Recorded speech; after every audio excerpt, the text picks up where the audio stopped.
అలాగని సుఖం లేదనుకోవడం మరొక భ్రాంతి. ఏంటంటే అయోమయంగా ఉంది అంటే, మనలో ఉన్న పరమాత్మని తెలుసుకోనంత వరకు సుఖం లేదు. మనలో ఉన్న పరమాత్మని తెలుసుకుంటే సుఖం తప్ప మరొకట్లేదు. తెలుసుకోండి ఇక్కడ. కానీ మనలో ఉన్న పరమాత్మని మనం గ్రహించగలగాలి. మనలో అంటే అందరిలో పరమాత్మ ఉన్నాడు. ఆ పరమాత్మను మనం శివుడు అంటున్నాం. ఆయన లక్షణం ఏంటంటే శుభస్వరూపుడు. ఈ శరీరం కూడా మనకు బాగుంది అనిపించడానికి ఎవరు కారణం? లోపల ఆయన ఉండడం వల్ల ఈ శరీరం కూడా మన అందంగా శుభంగా కనబడుతుంది.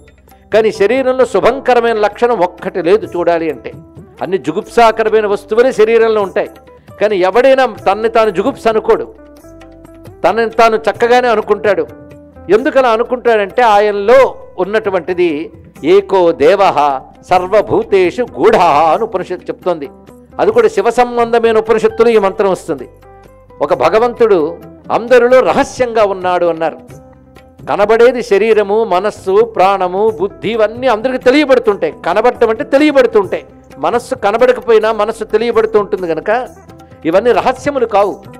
రహస్యం ఏది అంటే ఈ మనస్సుని, ప్రాణాన్ని, బుద్ధిని, శరీరాన్ని కూడా ప్రకాశింపజేసి ఒక చైతన్యం లోపలుంది. అది ఎప్పుడు ఉంటుంది కనుక దానికి సత్ అన్నారు. అది చైతన్యం కనుక చిత్ అంటారు. దాని స్వరూపమే ఆనందం కనుక సచ్చిదానందం అంటారు. ఈ సచ్చిదానంద వస్తువు ప్రతి వారిలో ఉంటుందండి. దాన్ని శివం అంటారు. ఆ శివంగానే లేకపోతే ఈ శరీరం శవం అవుతుంది.